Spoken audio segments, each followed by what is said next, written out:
Blog Talk Radio. Blog Talk Radio. Hello, everyone. Welcome to On the Tee with your host, Chris Mascaro. Today, Chris's special guests are Billy Casper, the winner of 51 PGA Tour events, a member of the Golf Hall of Fame, and victories that rank him 7th all-time. He also won 3 majors, one of which was the 1970 Masters. Gary Player, the Black Knight, with 165 worldwide wins, including 9 majors, Gary is one of the greatest golfers in PGA history. And also joining Chris, the voice of golf, Peter Kessler. Peter has talked with the greatest players in golf history, and no one knows the game's rich history better than him. So sit back, relax, and enjoy the show as we're talking golf on the tee with Chris Mascaro. Chris, take it away. Hey, thank you, Joe. Hello, everyone, and thank you for joining us on our Masters Preview edition of On the Tee. We're glad to have you with us, and we've got a great show in store for you. I have the great honor today to be joined by not only 2 of the greatest legends in the history of the game, Mr. Billy Casper and Mr. Gary Player, but also the greatest voice and interviewer the sport has ever known, and that, of course, is Peter Kessler. Peter will be my co-host over the next hour, plus he and I will get some time to spend one-on-one later this hour as well. Peter, an honor to share the airwaves with you today. Goes both ways, my friend. I'm a big fan, and I'm thrilled to be with you. And, 2 of my favorite all-time people are on the show with us this morning. So I'm thrilled to be included, and I'm honored that you asked me. Thanks. Thank you. I want to kick off the show by saluting our military personnel listening in on the Armed Forces Radio Network. We also want to thank those who serve in every level of public service. Thank you for your service to our country and to each and every one of us. Thank you for doing what you do every day to protect our freedom and our liberty, which allows the rest of us to do what we do. Our sincere thanks as well to Kaz Cruz, Dennis Farrell, and all the folks here at Armed Forces Radio. An honor to be a part of your network. You can find our show by going to armedforcesradionetwork.org and clicking on the sports link, which you'll find on the bottom right-hand side of the page. Also be sure to give those guys a follow on Twitter at the AFRN, the Armed Forces Radio Network. Our first guest today on the Kyvan Foods guest line is one of the great golfing legends of all time, like Joe said at the very top. Over the course of his playing career, Billy had 51 PGA Tour victories, which ranks him 7th all time, including in those wins were 3 majors, the 1959 and the 1966 U.S. Opens, and, of course, the 1970 Masters. He was the PGA Tour money leader twice and the PGA Player of the Year in 1966 and again in 1970. A member of the Ryder Cup team 8 times and captain in 1979. He also has the most points in Ryder Cup history with 23.5. From 1964 to 1970, no one won more golf tournaments than Billy. His 27 victories over that span were 2 more than Jack Nicklaus and 6 more than Arnold Palmer and Gary Player combined. He was elected to the Golf Hall of Fame in 1978. His book, The Big 3 and Me, a fantastic read. I highly recommend it. And we're honored to have him with us this morning on the tee. Billy, thanks for being here. Chris, I don't have to say anything. You covered it all, man. You got a rich history. Oh, gosh. I sit and look back over the years, and I said, how did all of this happen? You just, I was so blessed and so fortunate. And to come along in an era where there were some great players, every era of golf has had great players. But in our era, I think the tour grew more than at any time ever before. It has grown much more since, but, right. But we were the catalyst for really opening up the tour for the players today. Yeah, do you still get excited to make that drive up Magnolia Lane? It hasn't changed since 1957 when I first pulled into the Magnolia Lane. It doesn't change. Billy, when you first played Augusta National, what was the course like in terms of length, speed of greens, having the angles to play. And did you think it was a great course when you first started to play it? Yes, I did. Once I got to Augusta and played it, I wanted to win the tournament, just as I wanted to win the U.S. Open. And it took a while to learn the golf course and everything. There's a lot of little subtleties in the golf course that you have to learn that will help you in the future as you play. And I think that's one of the reasons you don't see many young players winning at Augusta, because they haven't gained the experience that is needed to win on that particular golf course. And so as you get older, you gain more understanding of the course. And even though it's wide open and big greens, you have to play position on the course off the tee as well as position your ball on the greens. You mentioned that, and Peter talked about the speed of the greens, Billy. How long did it take for you to learn how to play the greens at Augusta National? Well, originally they had a base of Bermuda, which they overseeded with rye grass. But they were, some of the fastest greens that we played. And because of the slopes of the greens, they have so many slopes in the greens that you really had to be careful on which side of the hole that you placed your second shot to have really makeable putts.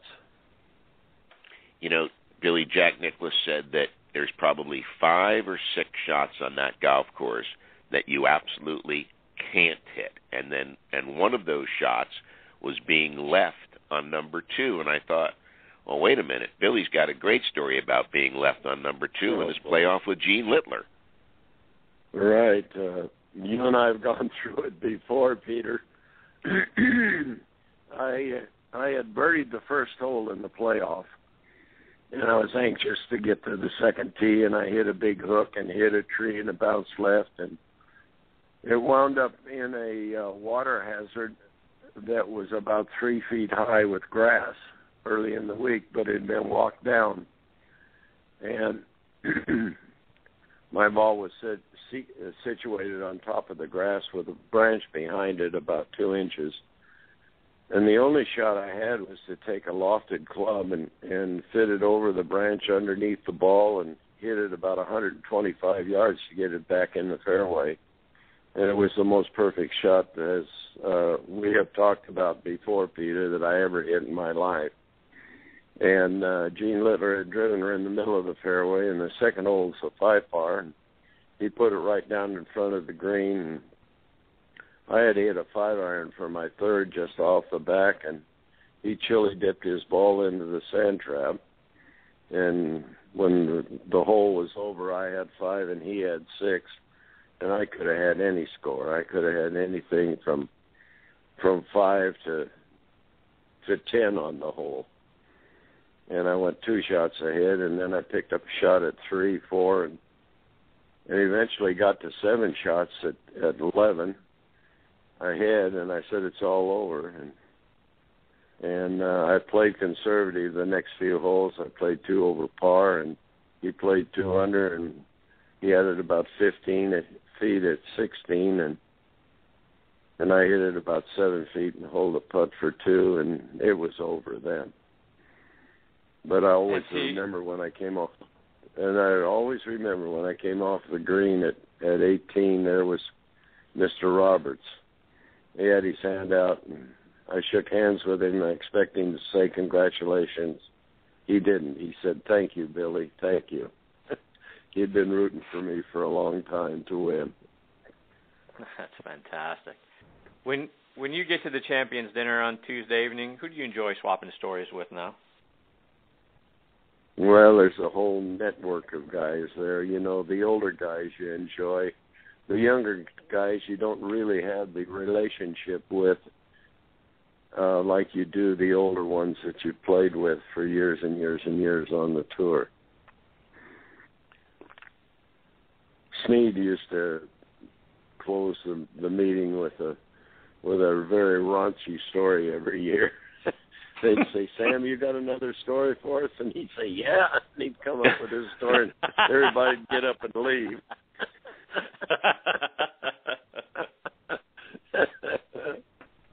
How do you do the week, Billy? I mean, you're in Augusta now, so how long do you stay, and how does the week lay out for you? What do you do?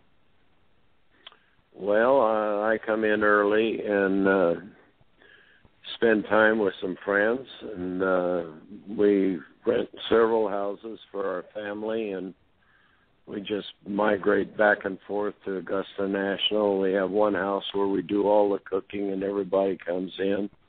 We have probably 20 or 25 people here for dinner every night. And I do have commitments several nights during the week other than the Masters dinner. And so it's a very busy week, and I like to sit underneath the umbrellas that are just south of the main clubhouse to the east of the oak tree, and I like to sit right next to the rope so that people coming by can visit with me that can't get into the clubhouse area. And you get to visit with everybody connected with golf from all over the world. It's probably the greatest place to visit with people that represent golf programs throughout the world, and I enjoy that. I enjoy that opportunity. Also, we have a lot of Billy Casper golf people that come by during the week. Billy Casper Golf manages 160 golf courses now, and they have over 6,000 employees. So they bring customers and friends there to visit with me, and it's a very enjoyable week. Billy, how'd you feel when you heard that Augusta National lost Ike's tree? I think it's a shame because it was such a talking point. I guess down through the years, Ike had hit it so many times. He had his initials carved on almost every limb in the trunk and everything, and I think he just weakened it. That's great. Billy, how special is the par 3 course? Well, it is to a lot of the people. I think the gallery really loves the par 3 because they can see their favorites playing short shots. Although there are about 3 good holes on that par 3 where you have to hit it pretty long, and pretty straight, or else you get in the water. I'm reminded of Claude Harmon there one year. He made a hole-in-one at the 3rd hole and the 4th hole. And, of course, they invited him into the press room, and the first question from the press was, Claude, how many times have you had back-to-back holes in one? And the second question was, Claude, do you think this is going to spur you on to winning the Masters this year? And Claude was one of the invitees, It was after he had finished playing competitively, and he just got up and walked out.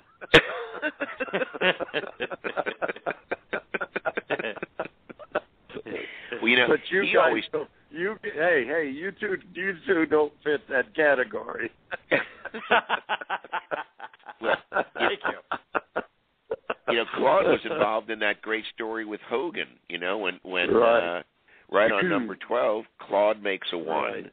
And then Hogan steps up, knocks it on the green, and holds the putt for a 2. And then he says to Claude, "It's the first time I've ever made 2 on that hole." How'd you do, Claude? Until they both passed away, he never acknowledged Claude's hole-in-one. No, he said he never saw it. He had no idea what happened. Yeah.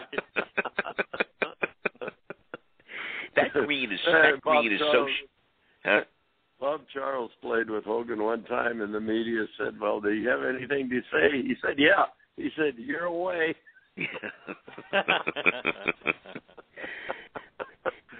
So, Billy, when you played that... Go ahead. Go ahead, Peter. No, go ahead, Peter. I was just going to say, tell Chris about the exercise regimen that you used to use out on tour. You mean I had one? I played with your buddy Gary Player at down in Miami Beach one time, and we were staying together, and we'd been out to dinner, and we'd come back, and he's down on the floor doing push-ups and everything, and I'm sitting there watching him, but right over his head is a television, what I was really watching. Finally, Gary says, "Hey, Billy," he says, "you do any exercise?" I said, "Yes," and I patted my stomach. I said, "Let's go to bed."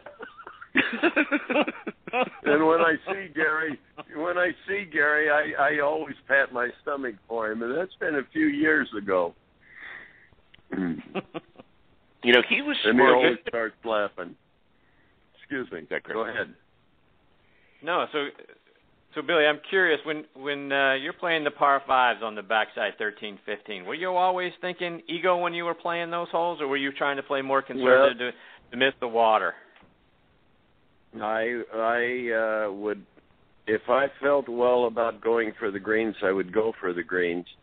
I can remember the first time I went for 13, I scored a 9 on the hole. I hit it in the water, and then I hit it in the bushes.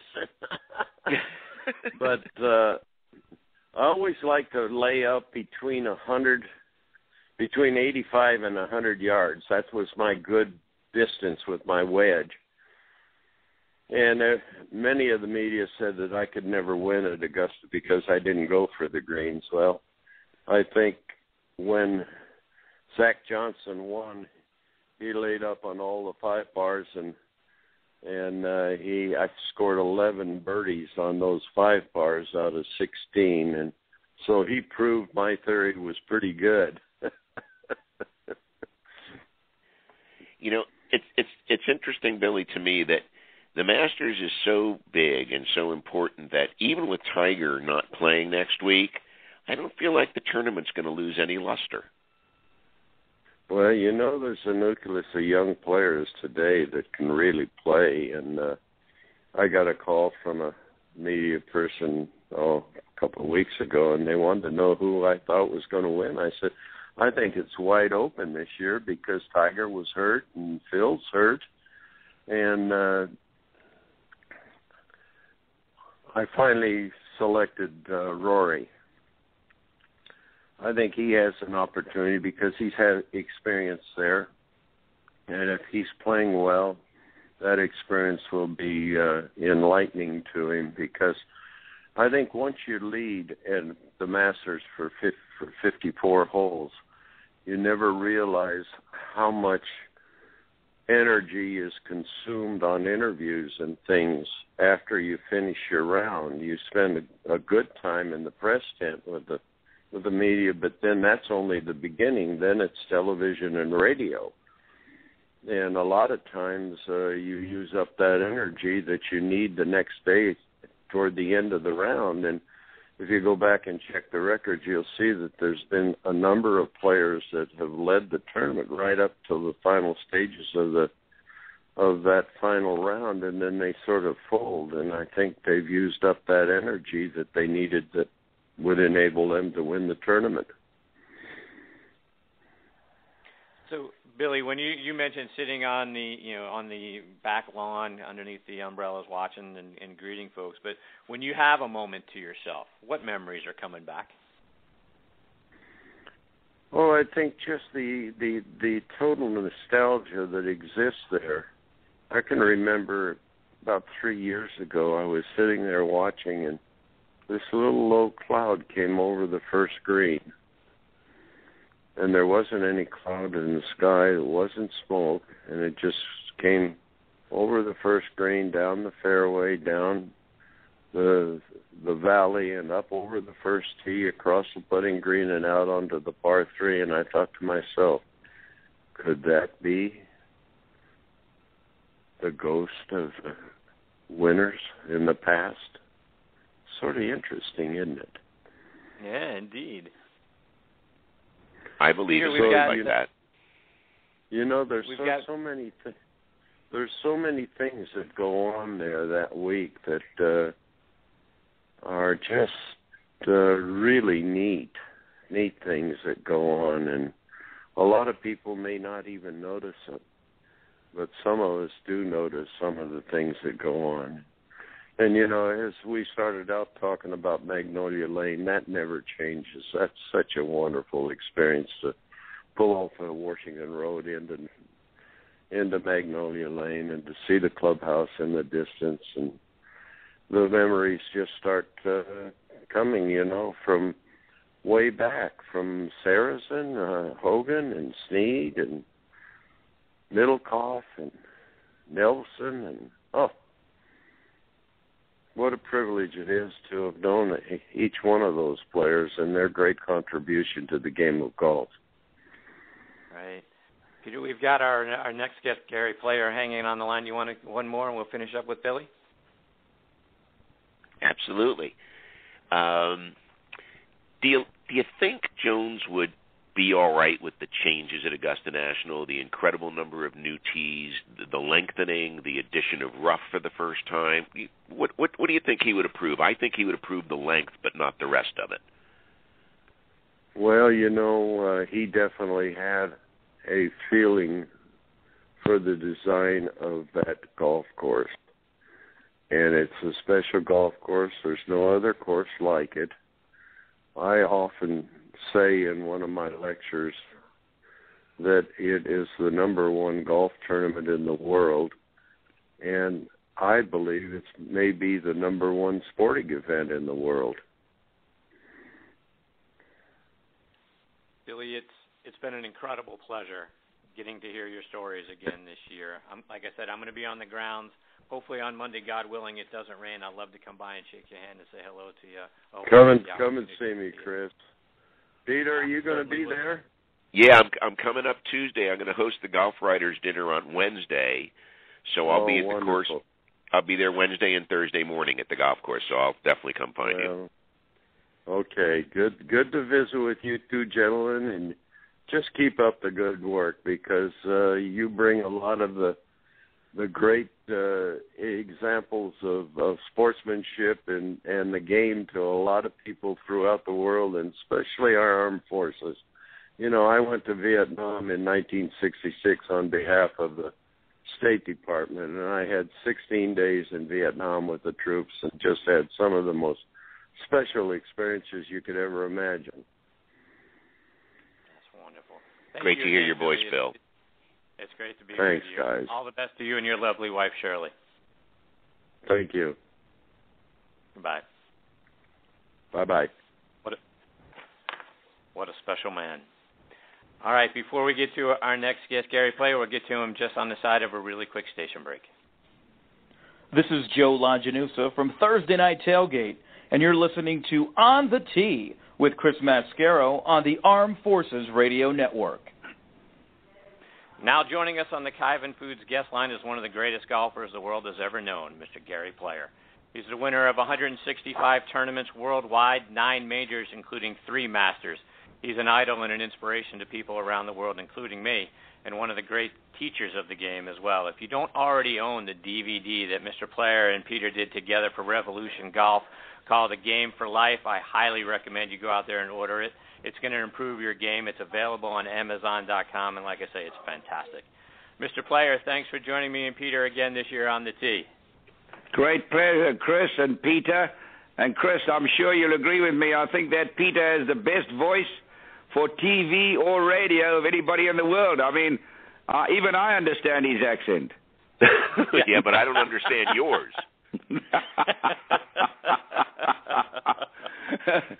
Well, who do you guys fancy for this year's tournament? Are you going to go 72 holes? I tell you what, last year I averaged 70, and I played 2 days ago and I beat my age by 11 shots. So I might be one of these punch-drunk boxers making a comeback. Hey, Gary, how did you know when you first started lifting weights around 1960-61? How did you know that you had to stay lean, that you don't bulk up like Tiger ultimately bulked up? How did you know that? Well, first of all, let me say, being connected with the armed forces, these particular interviews, people in the armed forces would be very interested to know that living in South Africa when I was 9 years of age, my brother went and joined the American 5th Division at 17 years of age. Much to my mother and father's disgust, they were vehemently against him going to war at 17. And when I think of all my grandchildren, boys, when they reach the age of 17, it automatically, I said to myself and my wife, can you imagine my brother went to war to join the Americans at the age of 17? And he stood there and he said, look, I might not come back. I know you want to be a professional sportsman of some kind. Promise me, being small in stature, you will exercise for the rest of your life. And I always realized, having traveled to Japan, China, and different countries, and being around different athletes, particularly people who were building their bodies for different sports, the one thing you had to maintain was suppleness and speed. And even before the night, I wanted to beat Nicholas to win the Grand Slam, and the night before I beat him, I was squatting with 325 pounds. Now, that's a lot of weight. Now, the thing is that I was building my legs. I think, in my humble opinion, I think Tiger, and I mentioned it to him at Augusta, I think he built too much of the top part of his body. Your body wants to be like Popeye, thin neck, flat chest, small shoulders, not big biceps, but strong forearms, strong stomach, strong thighs, strong calves, and strong feet. That's what you've got to have, where you can get this big turn and the big unwind, but power being generated from the right parts of your body. And you certainly don't generate much power from your shoulders in golf. Do you think he's gone, Tiger, that is, has he gone too far? How can I ever be critical of a man that has done so extremely well? I mean, he's the most talented man that ever played golf. Whether he'll end up as the best record ever, only God knows that. That's a very debatable issue. He plays badly and wins. I mean, he doesn't hit many fairways with a driver. He and Phil Mickelson are both two of the worst drivers of all superstars that ever lived, and yet they basically number one and number two right now, so to speak. I mean, it goes to show you don't have to drive the ball a long way. Everybody you speak to says, oh, you should see this boy. He's going to be a champion. He hits at 350. It's not long hitting. It's the most overrated part of the game. The thing that wins and makes Tiger Woods and Phil Mickelson so good is from 100 yards in, as Peter and I said in our tapes.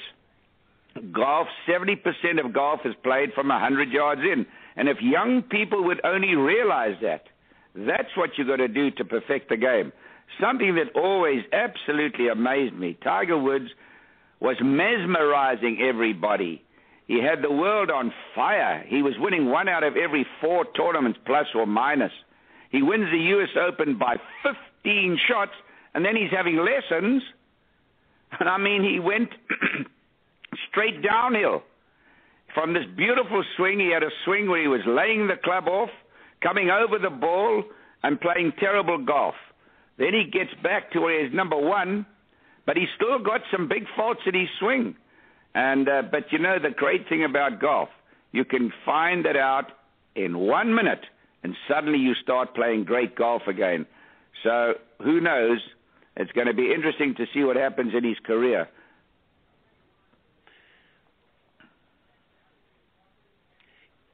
If Tiger was healthy, Gary, and you could spend 1 hour with him on the range, what would you tell him to do? No, Peter, I know for a fact, and of course I'm sure a lot of other people are saying this. That's why I've not volunteered anything. Peter, if I could spend 5 minutes with Tiger, I'm prepared to bet $10,000 of my own money that I could get him to win majors again. He's doing a few things that are just are so wrong, and there's a reason why he doesn't hit the fairways with a driver. I mean, he hits the fairway with his big cut 3-wood, and he hits it with an iron. But if you watch the minute he takes a driver, it's really it's quite sad to see this best player in the world and potentially the best player that ever lived driving a golf ball like that. You've only got to look at the stats that these TV guys give you. I mean, it's really very, very bad as compared to, say, a man like Ben Hogan, who maybe missed one fairway a day with a driver. I mean, there's no question Ben Hogan is the best striker of a ball that ever lived. I've never seen anybody come close. And Ben Hogan had such a great knowledge of the game. And knowledge is very, very important. You've got to know what makes the swing work. And but Tiger is so talented that nothing would surprise me after his operation and he heals. He'll come right back and be playing fantastic golf. And I hope so, because it's important for golf to have a superstar. Very, very important. I can assure you, the fact that Tiger's not playing this week, ticket sales will go down in prices, no question, will go down in price, and the ratings won't be as high as if he had played. So we need a Tiger Woods to play in the tournament. We need superstars. And there are not many superstars in the history of the game, maybe 10 or 12. I think you've got to win at least 6 majors to be classified as a superstar. So, Gary, when you first showed up at Augusta National, first started playing the course, were you surprised by the topography of Augusta National? Oh, it was so beautiful. I mean, it's the most magnificent piece of ground, and the tournament has an ambience about it that is quite... I think, from my opinion, it's the second best tournament in the world. I think the British Open is the best. I think the history of the British Open, the links golf courses, one day you hit a drive and a wedge, the next day you hit a drive and a 4-iron. That, to me, is the ultimate test for your personality, for your character, for your instinct, for your touch. It's the ultimate test. But Augusta is something special. It's the first major championship of the year. It's played in this paradise. All members of golf throughout the world are there. You're meeting them all. They're all congregating at that big oak tree and being at this great tournament, the Masters dinner, where everybody's sitting there, all these champions of the past, and only one amateur is allowed in there, and that is the chairman of the club. It's just one thing after another, the cheering in those trees and the drama that takes place. Wow, it's something very, very special, and it's a great credit to Bobby Jones and President Eisenhower and Clifford Roberts of the past. Tell us a little bit about Cliff Roberts. We know quite a bit about Bob Jones, of course, but Cliff Roberts is a little bit more of a mysterious figure, but yet he ran the place. He did, and he ran it with an iron fist, and he was a great disciplinarian. And, a lot of people often, I once said to him, come on, we got to get a black player in this golf tournament. And he was not opposed to it as a lot of people thought he was. He just said everybody's got to earn their place, doesn't matter what the color is. And I was so happy when I saw Lee Elder make the tournament and be the first African-American to play in the tournament. And that was a great thing for the tournament, just as it's been a great thing to see some women accepted. And Tiger Woods and I were the only two that stood up and said, yes, we believe there should be women there. The others all had no comment, and they were pretty feeble in their opinions. But I'm proud that Tiger Woods and I said that, and I'm proud of Augusta, because change is the price of survival. And you live in the 21st century, and remember that the Masters have 1 billion viewers, plus or minus, of which 500 million are women. So are you going to, kick them in the butt, or are you going to give them love and encourage them? Gary, when you play the par 3 contest with Jack and Arnold, is there still competition going on between the three of you, whether it's spoken or not? There's competition with everything we do. Who can walk the fastest, who can jump the highest, anything you can think of. We've always been very competitive with each other, and it's been a very healthy competition. And, I played Jack Nicklaus in the final of the World Match Play Championship in England, 36 holes twice. The press unanimously said he was going to beat me. I beat him 6-4 and 5-4. And he came up and put his arms around me and gave me a hug and said, well played. Jack Nicklaus is the greatest winner maybe ever, but he was also one of the greatest losers ever. And let me tell you, what impresses me is when I see somebody who can lose like a gentleman. That is part of the game. And Jack Nicklaus, without a question or a doubt, was the greatest gentleman I ever played with in golf. Gary, what's the one hole, if there is one at Augusta National, that you would come to and play with extra special care? Is there a situation like that there? Quite honestly, Peter, you've got to be very careful, because originally I came up with a saying, it's like a mousetrap with a piece of cheese in it. And if you nibble, you better be quick to get out of the way. and every hole there is a sleeper. I mean, when you play the fourth hole, try and think of this. It's impossible to explain to people. You play the fourth hole there from the back tee. It's a 3-wood, or it's a 2-iron for these young guys. And the flag, you've got exactly 8 yards to place that ball. If you miss the flag on the right, you cannot get it up and down out of that bunker. If you miss the flag to the left, you can get it up and down. The green is just designed that way. And you hitting into this little narrow gap, wow, you can hit the most perfect shot and walk off with bogey. Great shots end up in sheer disaster.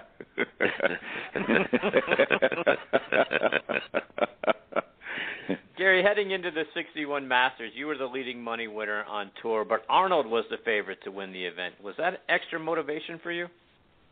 Well, it certainly was. And, can you imagine playing the last day? I'm 4 shots ahead of him. And as I often told Peter, 20,000 people are out there screaming for Arnold. There was one person for me, my wife and my dog, screaming for me. but it's interesting, very interesting, and nobody else knows about this other than me.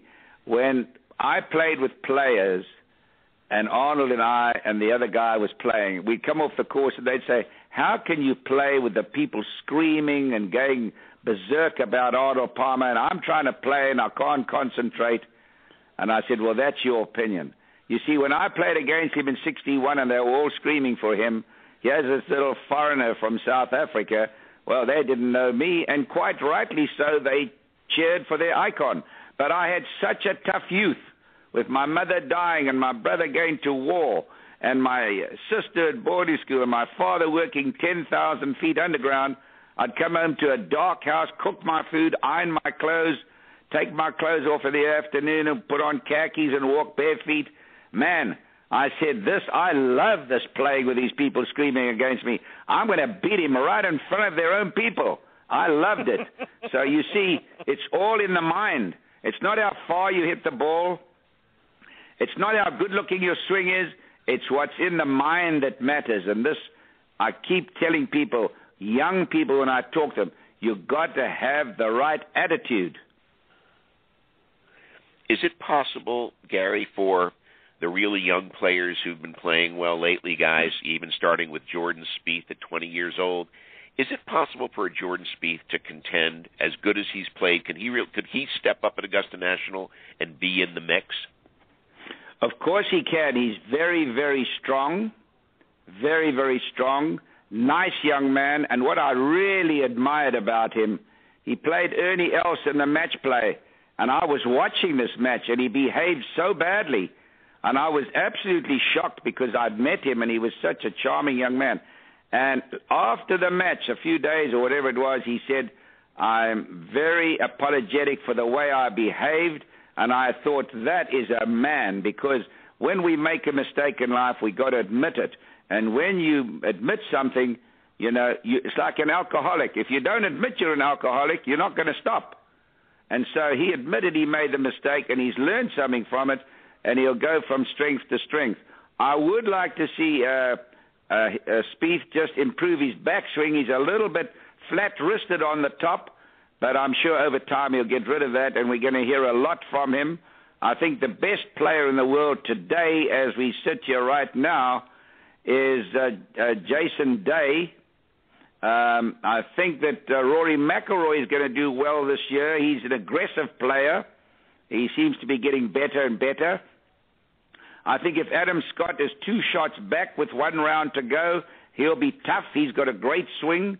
I think Charles Schwartzel from South Africa will be tough. So I think we're in for a very, very exciting Masters, and I'm just sorry that Tiger's not there. Gary, you mentioned a moment ago about being tough-minded, and I've got your book, Don't Choke, which is another thing that's fantastic. The final round on Sunday in 61 got rained out. Is that what helped you, as a 25-year-old sitting on the lead, because of the things you dealt with growing up? Is that what helped you kind of get through that that time of having to sit and the pressure and all of that, waiting an extra day to play the final round?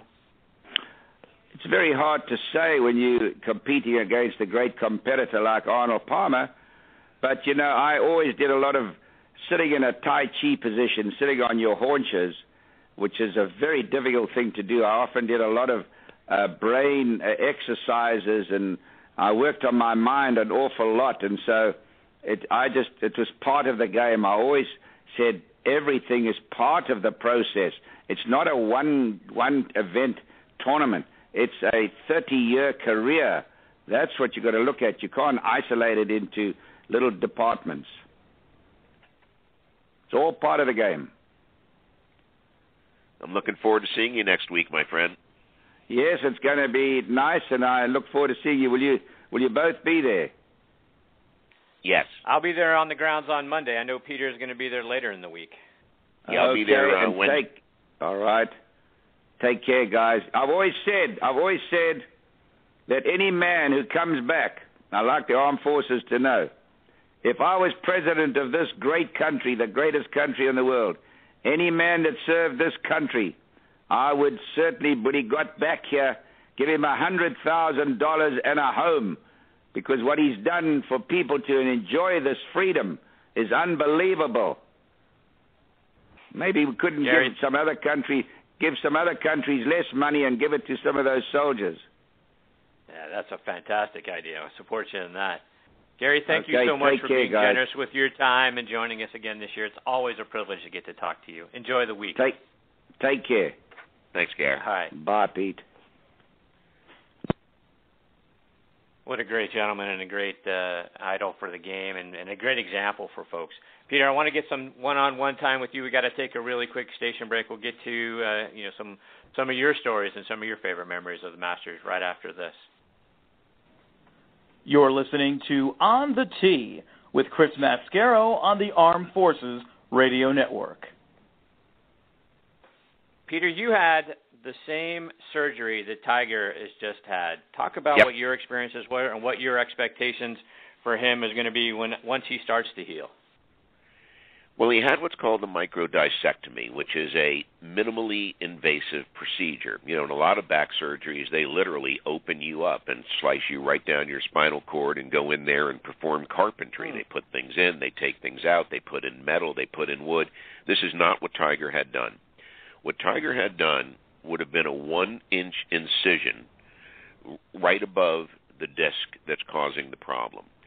And they go in, and all they do is, if you imagine a disc is like a jelly donut, if some of the jelly should squeeze out one of the sides, that's what happens to a disc, and that jelly then presses on a nerve and impinges it so that it's stuck. And a stuck nerve that's being irritated is a nerve that hurts. Now, in Tiger's case, he hurt in his back. Most people end up hurting actually in one or the other leg because the nerve that runs down the spine, the sciatic nerve, then breaks into 2 branches. One goes down your right leg, one goes down your left leg. Usually people who have a disc issue with an impinged nerve have it in their leg. Graham Dillette had it in his right leg. I had it in my right leg. And it's so incredibly unbearable that before I had my surgery, if I would walk into a room, the first thing I would do was look to see where the closest chair was, because I knew that in 60 or 90 seconds, being on my feet would cause so much pain that it would bring tears to my eyes. And, of course, that's when I decided to have the surgery. And it's an outpatient procedure, basically. You can go in the morning and be home at dinner time, but for 10 days, it hurts, and it hurts in both legs. And the reason is that nerve that gets touched then gets inflamed because they free the nerve, so they touch the nerve to free it. So you get pain down both legs, even if you've never had it before, and you have it for 10 days, and it's a horror. I mean, I have a study at home upstairs, and I used to have to crawl during that first 10 days up the stairs to get to my room. So when I read after his operation that he was going to have some deep muscle major rehabilitation work beginning now, that's not happening. He's in bed. He's not getting rehabilitation now. It's too soon. He's in pain. He could ride in a car, but he can't drive one. He can't ride a bike. He can't go for a long walk. Each day you walk a little bit further. It's a long process. I don't think he'll hit a chip or a putt for 30 to 45 days. I don't think he'll make a golf swing for 60 days. I don't think he'll take a full swing for 90 days, and I'll bet he doesn't hit a shot hard for 120 days. The pain will go away in about 30 days, and there won't be any residual soreness, but, the muscle needs to, to redevelop in that particular area again where it's been exposed a little bit. And there's a fear that goes along with this. If I swing this hard, will I do anything to put myself back into that same position, or will I have a new nerve be impinged? Because it seems to me that as I play golf, the harder I swing, the more trouble that I have had. So I am hoping that this causes him to come back with a three-quarter motion. I believe if he comes back with a three-quarter swing, that he could win the 5 majors, he could beat Sam Snead's record. If he comes back and tries to do the same thing that he's been doing with Sean Foley, I don't think his back will be able to handle the strain. He's got to find a swing now that's much more rotary, that's going to take the pressure off of his back. He's way too steep. He's coming over the top on everything. He's wiping the club.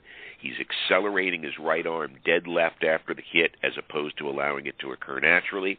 Nobody would trade on tour their swing right now for Tiger Woods' swing, and in 2000, every player in the history of golf literally would have traded the swing that they had for the one that Tiger had at that particular point in time. So while it wasn't major surgery, it's still surgery, and there's a process. My guess, I'm not a doctor, but I've had the operation, I'm guessing that the earliest is the PGA Championship, and even if he's ready for the Ryder Cup, you don't pick him for the Ryder Cup if he hasn't played golf for 6 months. Right. So with him out and not being able to participate, who do you like this week? I like Cabrera. For some reason, he's very, very comfortable there. It's always been said that a draw ball is a great shot at Augusta National, and he can hit a draw or a cut, at will, as most of the players can, unlike Tiger, who can't do that right now. Cabrera, of course, lost in the playoff last year. He won a few years ago. But that's a course where, for some reason, he feels unusually comfortable, and he always hangs around. And I think that, with Phil being a little bit iffy, perhaps, in terms of his physicality, and Tiger gone, that's a couple of names that, are always in the top 10 on the leaderboard that aren't going to be on the leaderboard. And I think that makes it easier for a particularly mature and experienced and successful player at the Masters like Angel Cabrera. So he's my pick this week, even though picking somebody is sheer nonsense, because if there's 100 players in the field, that's 100 teams. You got to beat the other 99 teams, and 5 of those 99 players, 5 of those 99 players are going to play the best golf they ever played. Will it be enough to win the championship? Maybe not, because in some cases, the best golf that a guy's ever played may turn out to be 4 under going around Augusta National for 4 days. And so you've got those 5 guys who are going to do something that you don't expect them to. They may be good players who may not be quite good enough to win a major, but good enough to contend on the weekend. And so picking somebody is silly, but I still like Cabrera if you have to pick a name. My dark horse is Jordan Spieth. We talked about him with Gary. Right. And it's interesting that he mentioned his top of the swing position, because his left wrist is really bowed and the club face is closed at the top. And maybe that's something he'll have to work on, but he's very long, he's very straight, and he is a great putter from inside at 20 feet as opposed to inside at 10 feet where he's exceptional. 20 feet and in, he's exceptional. I mean, he makes beautiful, beautiful putting strokes at really good speed that if the ball doesn't go in the hole, it tends to miss on the high side and go by a couple of feet. And that's a sign of somebody who's making putts when you miss on the high side 2 feet long. So I like his chances as a dark horse. I know he's only 20 years old, but he has shown that he can rise to the occasion. I remember a couple of weeks ago in the first tournament in Texas, he was 6 over after 8 holes. And you're out of that's it. You're gone. You're going home. 6 over after the first 8. But then he shot 3 under on the back and ended up shooting 75. And then he shot 2 under the next day to get back to 1 over. And then he shot 3 under the next day to get to 2 under. Now, it didn't end up working out for him, but he's tough. He's gritty. He's not afraid to fight back. He's extremely confident. He played in the President's Cup last year and did a great job. It's been a meteoric rise. I won't be surprised if he contends. Be a little bit of a surprise if he wins because it's tough to do, early on, and especially at 20 years old. But I won't be shocked. All right, interesting. I haven't followed much of his game, but I'm with you on from a putting perspective. I've watched some of the tournaments and really honed in on trying to really understand his grip and how he does it, because that's something to model yourself after. I tell you, Peter, you talked earlier in the show about the changes that the golf course has gone through between lengthening it and adding some trees and whatnot, all of course, to keep up with technology. Do you think it still plays in the spirit of the way that Jones and Alister Mackenzie intended it to? No, I don't. When Jones met Mackenzie in 1929, when Jones lost in the first round of the U.S. Amateur at Pebble Beach, Mackenzie was right up the road at Pasatiempo, and he was right across town at Cypress Point. So Jones played Cypress Point, which had recently opened, Pasatiempo, which was opening, and he and Mackenzie agreed that the greatest golf course in the world was the old course at St. Andrews. Now, at that time, if you hit a big hook or a big slice at the old course, you didn't have the heather and gorse that's there today. There used to be nothing. They used to just take all of that stuff out. And so no matter how you hit the ball, the width of the course allowed you to play an approach shot from grass. And if you hit a wild tee shot and you had a funny angle into the green, it was very tough to hit the section of the green or any section of the green that you would have liked to. If you have the appropriate angle, which means taking more risk off of the tee, you had an easier shot. That's the philosophy upon which Augusta National was built. Wide, wide fairways, no rough, nothing that can catch your golf ball. But if your ball keeps moving to the right or left, you may end up in a few of the trees. Now, Jones's philosophy on the trees was, I want trees, but I want you to be able to get out. And that's why when Phil Mickelson hit that 6-iron to 13 to 4 feet a few years ago from the middle of the trees on the right side of 13, I was so thrilled at the moment, because Jones's philosophy of you can make a swing and you can advance the ball unless you're right up against the tree or the swing is impeded by a tree, but Phil had the shot. So no matter how wide the course was, you could always have a play. Now, you have 3 changes. The length of the course is dramatically increased. Jones and Mackenzie be all over that in terms of no problem. Because it used to be the case at number 9, for example, that you would hit a 4 or 5 iron. In recent years, until they lengthened the course, that became sand wedge. Now it's 4 and 5 iron again. So the shot values into the approaches are the same as they were when they built the golf course. The guys would like that. The addition of rough changes the entire philosophy of the course. It's more like a U.S. Open course then, where you have to drive it absolutely down the center of the fairway, and then there is no angle, because down the center of the fairway wasn't always the appropriate play. And you can't play close to the edges of the fairway, or you end up in what they're calling that first cut. So it's very, very difficult now to play the angles, and that's what's changed, in addition to a lot of trees on 11 and 13. Mm-hmm. We've only got a couple of minutes left, Peter, but you're one of the great golf historians. Tell the story about how Jones, first found the property.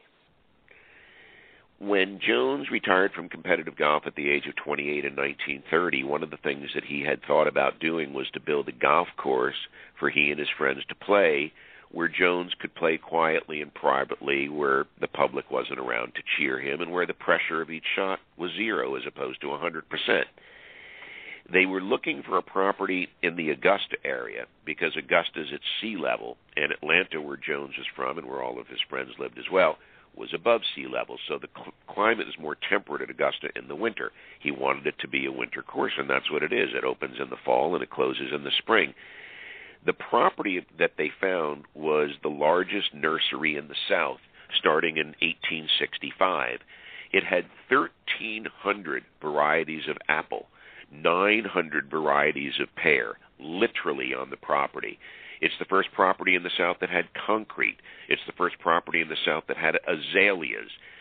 The property had been abandoned, and it was called Berkman's, and it was called Fruitlands as well.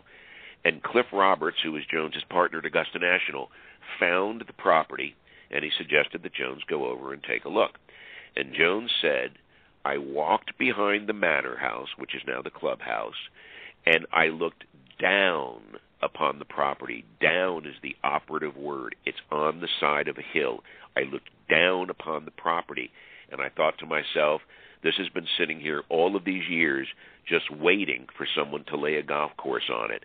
And he could see some of the holes already when he walked down the hill, because at the bottom of the hill is the green of 11, the 12th hole, the 13th tee, and the 13th green, and those holes were already designed. He saw them just the way we see them now. He had the clarity to see that he didn't have to look through the trees. He could see that the holes existed. So that's how that property was found. And then they had, of course, terrible time raising money because it was the height of the Depression to go ahead and build the golf course.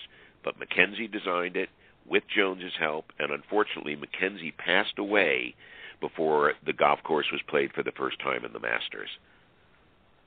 So you mentioned down the hill several times in that story, and this question that I asked earlier in the show. But for me, when I first came to Augusta National, my first trip there was back in 2001, and what you don't get a sense of on television is the ups and the downs, the hills and the valleys, because typically it looks very flat when you're watching it on TV. Was it surprising to you the first time you walked in there, walked the golf course, about what the undulations are, not only of the greens, but just getting from tee to fairway to green? I was stunned. I mean, when you go to the 10th tee, you feel like even though it's springtime, you could get on a sled and go right down the hill. It's that steep.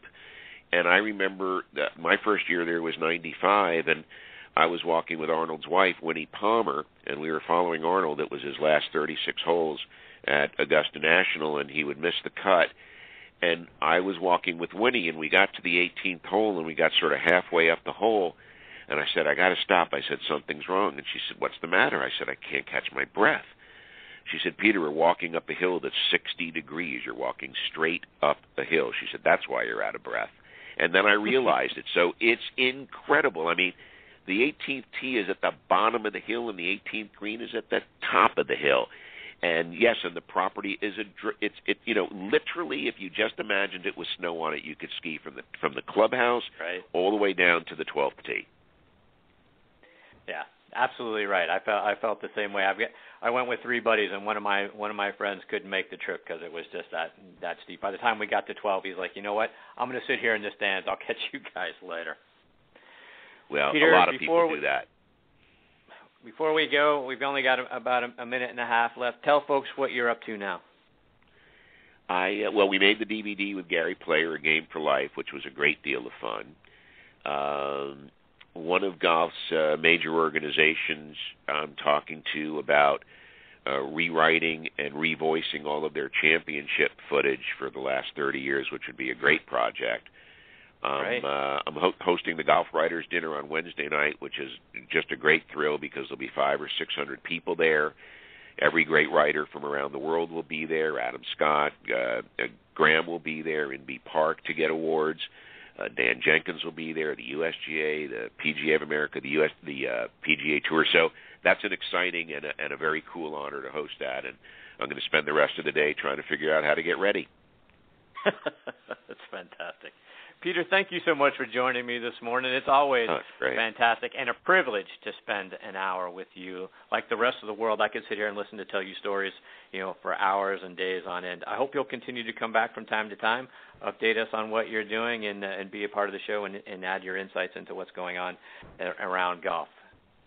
anytime you're ready, I would love to come back. I love being on the show. It was great with you and Billy and Gary today. Thank you so much. I'm a big fan, and I appreciate the nice things you say, and thank you for including me. Thank you, Peter. All the best to you. I hope I get the opportunity to speak with you again real soon. Hope to see you next week. All right, take care. You too. All right, folks.